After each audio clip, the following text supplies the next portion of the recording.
tenemos una serie de preguntas que hacíais desde el público a los ponentes. No sé el tiempo que disponemos, pero nos perdonaréis unos 10-15 minutos para el debate de las preguntas. Como tenemos luego un tiempo de receso más adelante, pues creo que no nos vamos a pasar tampoco. La primera pregunta que vamos a hacer va a ser para el doctor Batiz,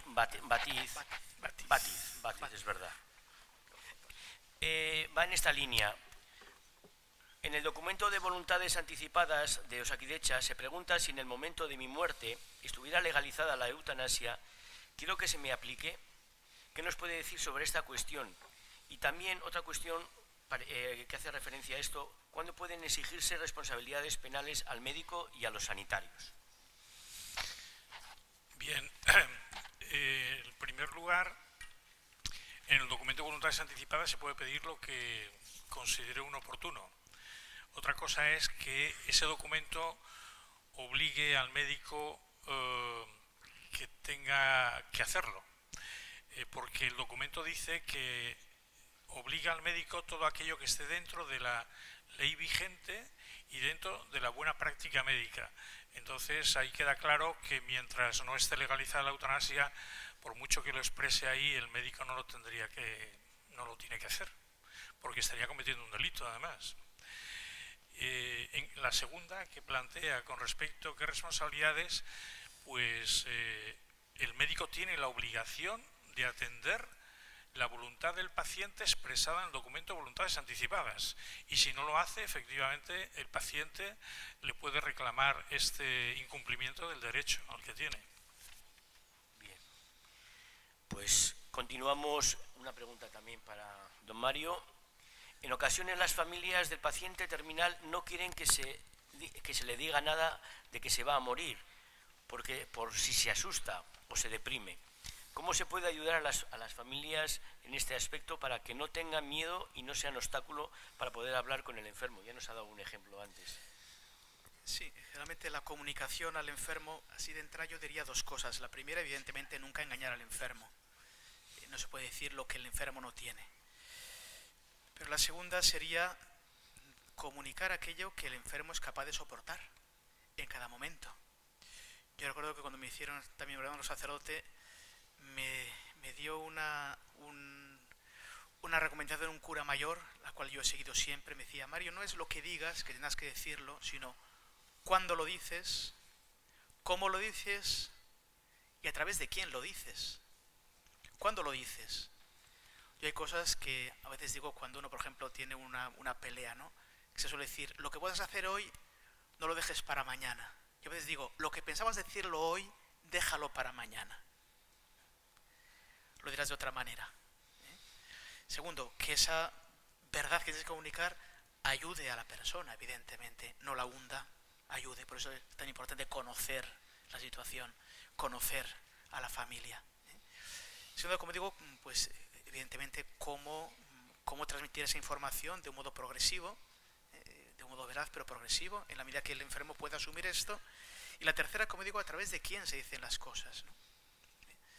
Pienso que es importante crear ese clima de confianza y siempre una información, una palabra que abra la esperanza. Creo que es muy importante.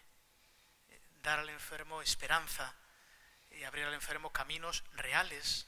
Pero como bien decía el doctor Batiz antes, siempre hay cosas que podemos hacer. Siempre podemos ayudar de alguna manera, ¿no? Pienso que son de elementos que hay que tener en cuenta, pero evidentemente la comunicación siempre es un arte. Es como hay gente que dice: no sé, yo te digo lo que pienso porque yo soy muy veraz. A ver, tú eres muy borde y muy mal educado. Porque, mira, pues eres feo como un demonio y no te lo digo. Está, ¿no? Entonces, bueno, hay que saber cómo comunicar y tener ese arte de comunicar. Quizá esos elementos pueden ayudar. De eso el doctor Batiz, que ha tenido 1000 experiencias, seguramente puede contestar mucho mejor que yo. Bueno, yo recurriría otra vez a un chiste de Peris que dice: doctor, dígame la verdad pero bajito para que no me asuste, ¿no? Es verdad que cuando vas a ver a un paciente por primera vez, la familia te está esperando fuera y te dice: doctor, no le diga a mi padre lo que tiene, por favor, porque eso va a ser terrible.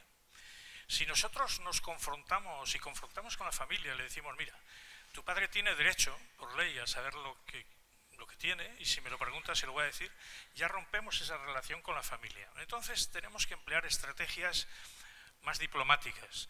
Y se suele neutralizar cuando le decimos a la familia, si usted estuviera ahí como está su madre o su padre, ¿le gustaría que le engañáramos como usted nos propone?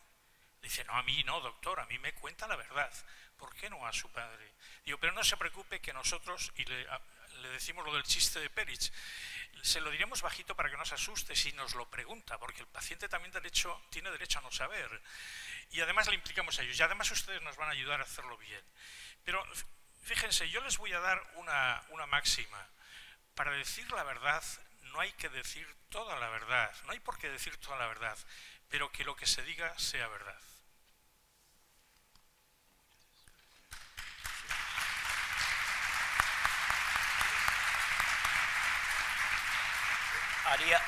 Haría referencia a que el enfermo tiene el derecho a que se le diga la verdad, pero la verdad que pueda asumir en esa línea, ¿no? Una pregunta abierta para los tres, pero quiero que empiece don Antonio. Para los médicos es muy inquietante la situación actual, y sobre todo la actual política, porque está siendo caldo de cultivo que se está creando a través de los medios de comunicación, una corriente de opinión sin descanso y que influye mucho en la población en general, como ha ocurrido con el caso del aborto. Y también como está ocurriendo hace poco en el Colegio de Médicos de aquí de Vizcaya, con esta ley pionera de la eutanasia, en la que se hizo una estadística y salía un porcentaje, entre comillas, un porcentaje favorable a la aplicación de la eutanasia. Es decir, pero ante estos retos y ante estas leyes que se van promulgando a favor del aborto, la ley de la eutanasia que está por venir, ¿cómo vamos a acabar los médicos objetando continuamente cuando por ley, en teoría, no se puede objetar? ¿Cómo vamos a acabar? Algunos podemos acabar en la cárcel, lo decía una colega. Yo creo que ante esta pregunta es un poquito complicada de responder, pero creo que se puede abordar desde lo legislativo, pero también desde la propia deontología médica. Bueno, yo todas las veces que me he arriesgado a decir algo sobre el futuro de lo que va a pasar, he fallado estrepitosamente, con lo cual yo me abstengo de hacer profecías porque se ve que no es lo mío, el don de profecía no me ha sido dado. Entonces, lo que sí puedo es apuntar que la presión para que nosotros admitamos la práctica de la eutanasia ha sucedido desde que el mundo es mundo, o por lo menos desde que tenemos constancia. El juramento hipocrático ya reconoce que, como uno de los puntos de la ética profesional, no daré ningún veneno a mi paciente aunque me lo pida, señal de que también había presiones de vez en cuando para que el médico diera venenos en aquella época. La objeción de conciencia, eso ya es otra batalla. Entonces, el otro día por fin encontré un documento de la Fiscalía holandesa en que especifica claramente que no hay obligación por parte del médico de la práctica de la eutanasia. Aquí en España el proyecto es distinto. Aquí lo que dicen es que el sistema de salud tiene la obligación como sistema de proporcionarlo, pero no puede ser obligado ningún médico concreto, pero se tiene que declarar objetor con antelación. Entonces, eso es anticonstitucional. Uno no tiene obligación de declarar sus convicciones o sus pensamientos a nadie. Y por lo tanto, cuando llega la situación y dice me niego y ya está y se acabó. O sea que intentar recolectar los objetores con antelación no ha lugar. Y luego, por otra parte, el asunto de la objeción, yo creo que en una cosa tan límite como esto es claro que el legislador que intente que no exista es que es una barbaridad. Es decir, que ahí podemos montar un pleito jurídico y seguro que se gana. Es decir, que no es una cosa pequeñita de no, tal detalle, etcétera, etcétera. No, un momento. Y yo creo que es una cuestión para pelear. La situación actual es batalla campal, a mi entender. Es decir, que existe la presión mediática que es muchas veces involuntaria, me parece. Es decir, que es yo necesito una noticia que venda y para eso un caso lacrimógeno porque al fin y al cabo los gases lacrimógenos son los que más atraen la atención. Y entonces, a partir de los gases lacrimógenos, la gente se siente arrastrada por el sentimiento y el sentimiento arrastra a pedir que la eutanasia es una salida muy buena, sin meter la cabeza por medio y filtrar el asunto y aplicar cuidados paliativos. Entonces, esa presión, por lo tanto, va a seguir existiendo mientras existan los periodistas y exista el sistema de comunicación actual. Nosotros resistir en la postura, dejando las cosas claras cada vez que podamos, no tiene más. Pero bueno, esto es solo un aspecto, yo no sé si... Sí, yo diría que lo primero que tenemos que hacer es quitar el miedo para hablar de estos temas e intervenir más. Yo ayer a las 11:30 de la noche estaba interviniendo en ETV2 en un territorio comanche con respecto a que el único que defendía estar en contra de la eutanasia era yo, con lo cual, y no me dio miedo ir porque estaba defendiendo lo mismo que he contado aquí. Yo creo que tenemos que quitar ese miedo, si no vamos a estar como siempre a la defensiva. Por otro lado, con respecto a la encuesta que te referías, pues hombre, decir que la mayoría de los médicos de Vizcaya están a favor de la eutanasia cuando sobre una encuesta que se ha hecho sobre 7.000 médicos han respondido un 10%, que son 700 médicos, y de esos 700 médicos, 700 médicos, el 70% han respondido que están a favor, en números absolutos son 400. 400 médicos de 7.000 médicos que hay en Vizcaya.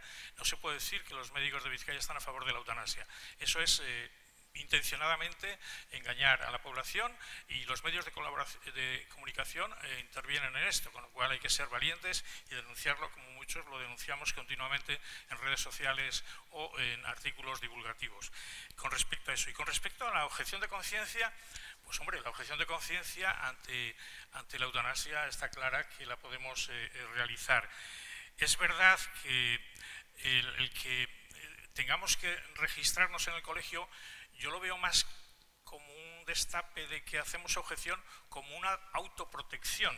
Pero si estamos en un servicio de urgencias y tenemos que realizar un acto de estos, como en el caso del aborto, si no hemos manifestado que estamos como objetores, se nos puede plantear que por obligación legal lo tenemos que hacer porque no hay ningún ginecólogo en ese momento, el único soy yo, con lo cual tendríamos que estar autoprotegidos para que el gerente de ese hospital sepa que ese día estoy yo de único de guardia y que como soy objetor, porque lo he declarado, tendrá que poner a alguien que no sea objetor para poder garantizar ese derecho al que tú te referías. Con lo cual, yo creo que es una autoprotección.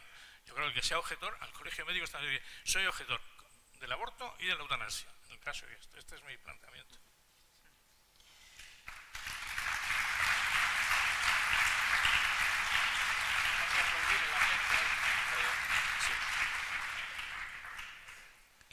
Le voy a hacer una pregunta a don Mario que tiene su enjundia.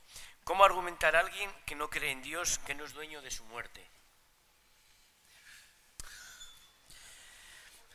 Es que, a ver, como decía antes,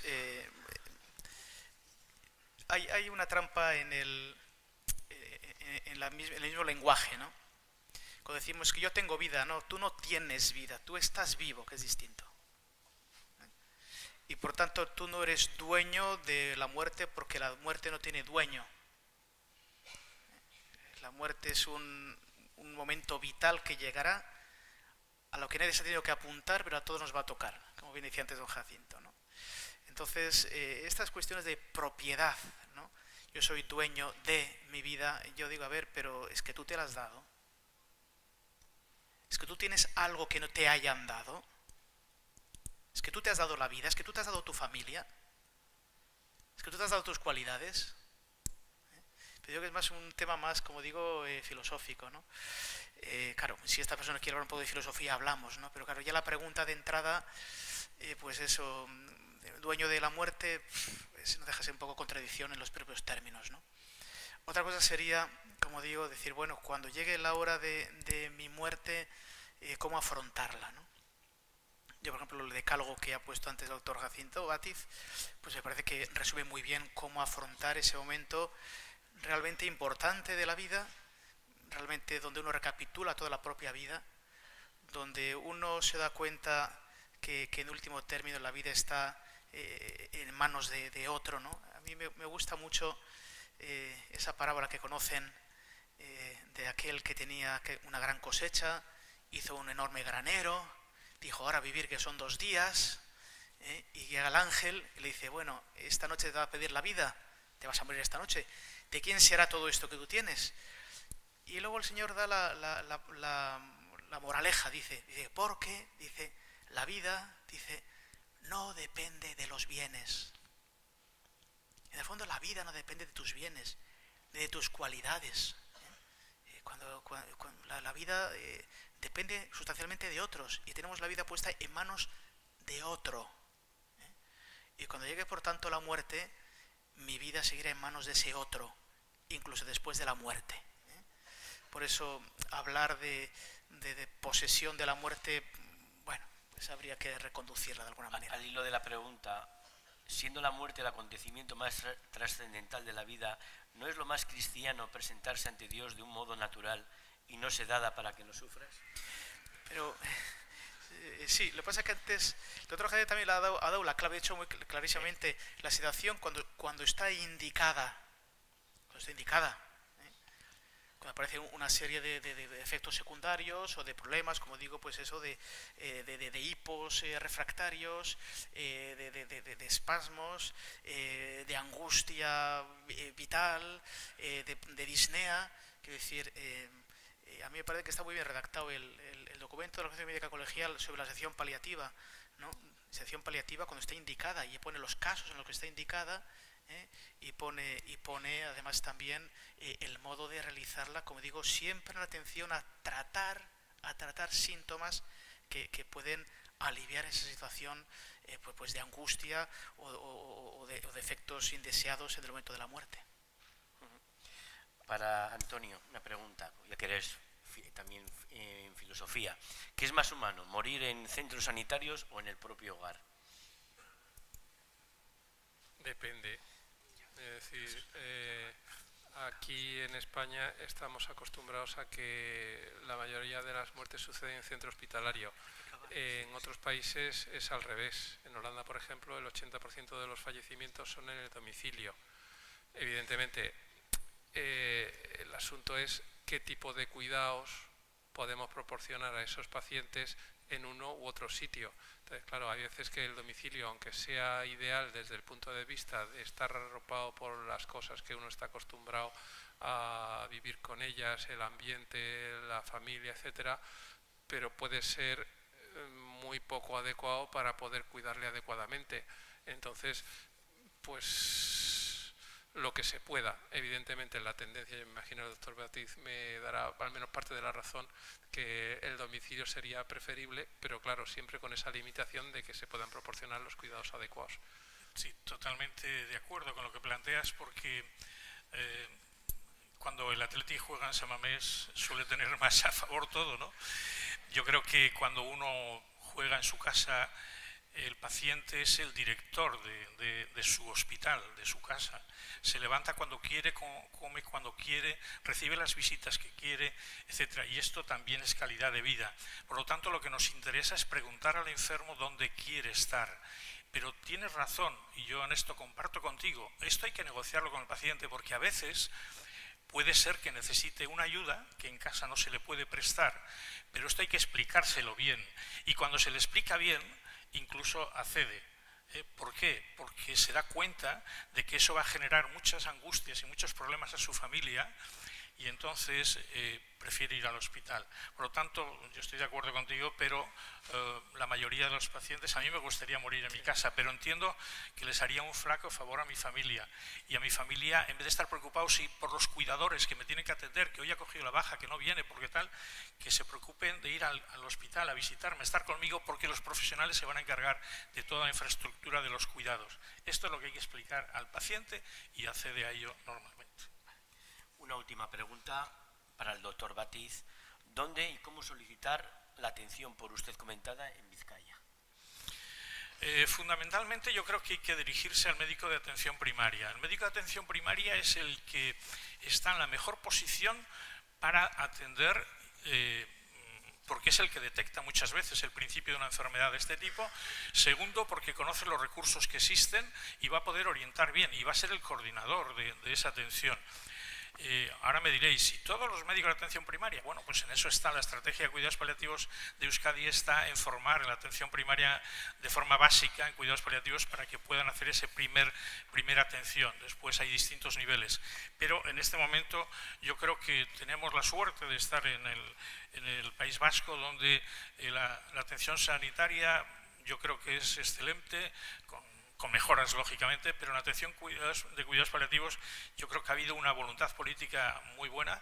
Hicieron aprobar una ley cuando los distintos grupos parlamentarios aparcaron sus diferencias y se pusieron a trabajar sobre sus coincidencias, y de ahí surgió una ley que yo creo que es muy buena, la autonómica del País Vasco, y a raíz de la ley autonómica el Departamento de Salud, con mucho acierto, hizo un plan estratégico para desarrollar los cuidados paliativos del 2016 al 2020, que está en curso, y además también creó una comisión de seguimiento para que eso se lleve a efecto. Yo creo que el médico de atención primaria solicita esto, y en las distintas áreas de Osakidetza, en toda la comunidad autónoma, pues tienen sus centros de referencia, ¿no? Muy bien, no tenemos más tiempo. Quedan algunas preguntas, pero para otra ocasión, sí. Y si queréis dialogar con ellos, pues también ahora en receso, pues tenemos esa ocasión. Damos las gracias a don Jacinto Bátiz, a don Mario Iceta y a don Antonio Pardo. Muchas gracias.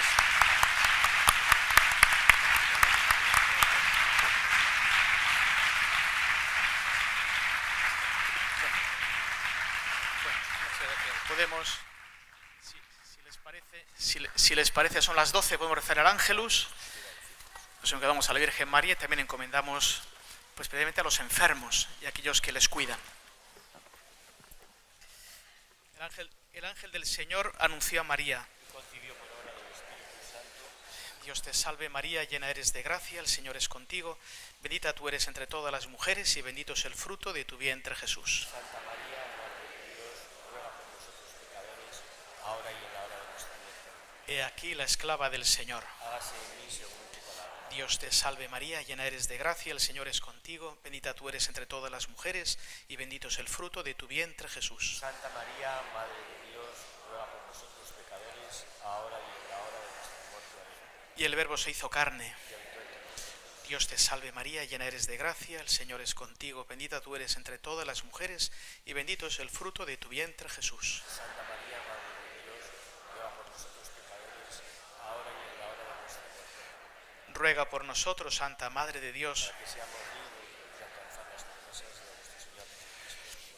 Infunde, Señor, tu gracia en nuestros corazones, para los que por anuncio del ángel hemos conocido la encarnación de tu Hijo Jesucristo, que por los méritos de su pasión y de su cruz seamos llevados a la gloria de la resurrección por Jesucristo nuestro Señor. Amén. En nombre del Padre, del Hijo y del Espíritu Santo. Amén.